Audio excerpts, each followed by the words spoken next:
In 1989, Nissan built a car that the world called Godzilla. The R32 Skyline GTR had twin turbos, all-wheel drive and electronics so advanced that other manufacturers needed years just to understand what they were looking at. It didn't just win races, it dominated them so completely that Australian motorsport officials banned it from competition. This was a company at the absolute peak of its engineering powers, and yet, 35 years later, that same company is selling off its own headquarters building in Yokohama just to raise cash. In fiscal year 2025, Nissan posted a net loss of 533 billion yen. It is now closing factories, axing 20,000 jobs, and slashing its model lineup from 56 cars down to 45. The gap between Nissan and Toyota in hybrid and electric technology is now measured not in years, but in decades. So how does the company that built Godzilla end up here? The answer isn't a market crash or a global recession. It's a single bet made in desperation on a man who was better at reading a balance sheet than building a car, and by the time anyone realised the cost of that bet, it was already too late. Nissan's engineering division in the 1980s was operating under something called Project 901. The name wasn't subtle. The goal was to become the world's best automotive technology company by 1990, and for a while, it looked like they might actually do it. The Z3-2300ZX, the R32 GTR, the S13 Sylvia. These were machines that redefined what Japanese cars could be. The problem was hiding in the financial statements the whole time. For 27 consecutive years, starting in the early 1970s, Nissan's domestic market share was falling. By the end of the 1990s, its sales volume in Japan had dropped to roughly half of Toyota's. By fiscal year 1999, Nissan was carrying over $20 billion in debt, losing $5.6 billion in a single year, and of the 43 car models it sold in Japan, only 3 were generating any profit at all. The engineers were brilliant, the accountants were invisible, and the two groups were barely talking to each other. Nissan had mastered the art of building extraordinary cars while completely forgetting how to run a solvent business. It was a company with a world-class product team and no financial flaw beneath it, sliding quietly toward the edge. By March 1999, Nissan had run out of road. General Motors had looked at acquiring the company and walked away. Ford had looked and walked away. Daimler Chrysler had walked away. Every major automaker saw the same thing. $22 billion in debt, factories running at 53% capacity, and a brand that had been losing market share for nearly 3 decades. The only company willing to take the risk was Renault, which purchased a 36.8% stake for roughly $5.4 billion and sent in their most ruthless operator to fix the mess. Carlos Ghosn arrived in Japan in June 1999. He had already earned the nickname Lacoste Cutter at Renault for closing a Belgian factory and triggering strikes across France. The Japanese press watched him land with deep unease. Within 4 months, he announced the Nissan Revival Plan: close 5 factories in Japan, cut 21,000 jobs, and fundamentally reshape how the company did business. He promised to resign personally if the company was not profitable within 1 year. For a business that had been bleeding for most of the decade, it sounded like the only possible path forward. If this story sounds like a turnaround you've heard before, stay with me, because what comes next is the part nobody talks about. If you haven't subscribed yet, now is a good time. This channel exists to tell the stories the financial media won't slow down to tell. The keiretsu system is one of the most misunderstood things in Japanese business. It is not a cartel. It is not a price-fixing scheme. It is a web of long-term loyalty relationships between a manufacturer and its suppliers, built on decades of shared investment, mutual trust, and engineering knowledge. Toyota perfected this system. Nissan had one too, and Ghosn described it to his own team as a liability. He cut Nissan's supplier base in half, breaking ties with hundreds of companies that had built their entire business around serving Nissan. One Goldman Sachs analyst at the time estimated that as many as 50,000 supplier employees would lose their jobs as a direct result. The Wall Street Journal quoted a Dresdner analyst warning that Ghosn could become a target of public outrage. Ghosn pressed forward anyway and called on global suppliers to compete for Nissan's contracts on price alone, regardless of history. In the short term, costs fell dramatically. But those supplier relationships weren't just about pricing. They were the living memory of the company. Engineers who knew Nissan's tolerances, its standards, its culture of precision. When Ghosn cut them loose, Nissan didn't just save money. It quietly amputated its own institutional knowledge.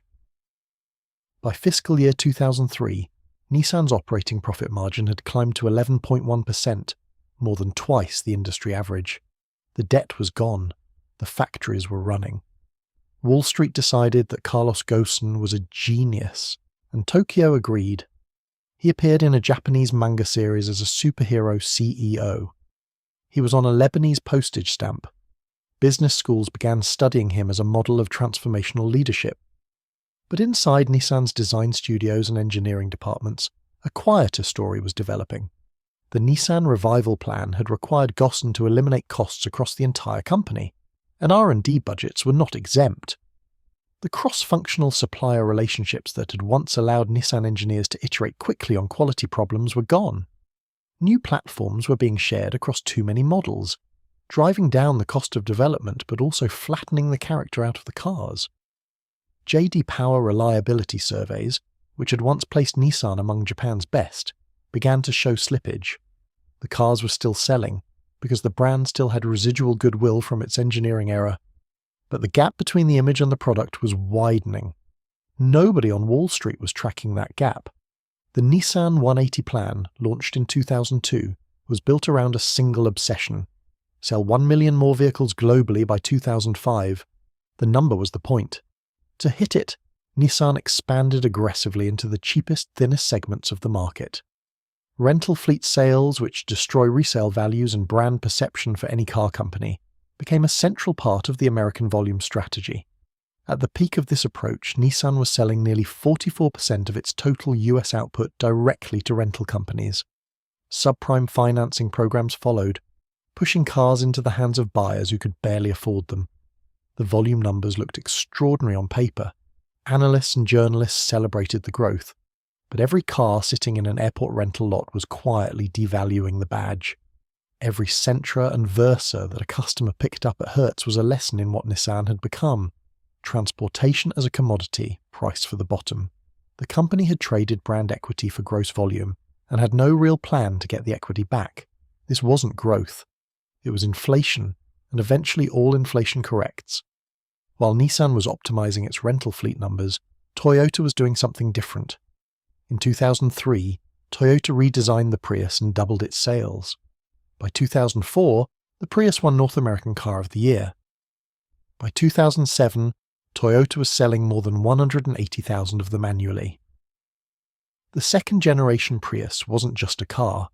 It was the beginning of a decade-long technology infrastructure that would eventually allow Toyota to spread hybrid capability across its entire lineup, from the Camry to the Highlander to the Corolla. Nissan had the engineering talent to compete in that race. It chose not to fund it. The cost-cutting culture that Ghosn installed made long-horizon R&D investment almost impossible to justify. Every dollar spent on a hybrid platform that wouldn't reach dealers for 8 years was a dollar that showed up as a drag on next quarter's margins. By the time Nissan woke up to what Toyota was building, Toyota's hybrid systems were already embedded in 21 different models. Unlike Toyota, Nissan lacked a hybrid offering in its major segments throughout the most critical decade of transition. That was not bad luck. That was a direct consequence of choosing the spreadsheet over the engineering lab, every single quarter, for years. By 2018, Carlos Ghosn had reached the peak of his institutional ambition. He was simultaneously CEO of Renault and chairman of Nissan, and he had just signed a new deal with Renault that included a personal commitment to make the three-way alliance between Renault, Nissan, and Mitsubishi irreversible. The French government, which held a significant stake in Renault, wanted a full merger. What that would have meant in practice was Nissan permanently subordinated to a company it had outgrown. By 2018, Nissan was the larger, more profitable partner. And yet, under the alliance's existing structure, Renault held 43.4% of Nissan, while Nissan held only 15% of Renault, a lopsided arrangement that Nissan's leadership saw as a slow-motion absorption.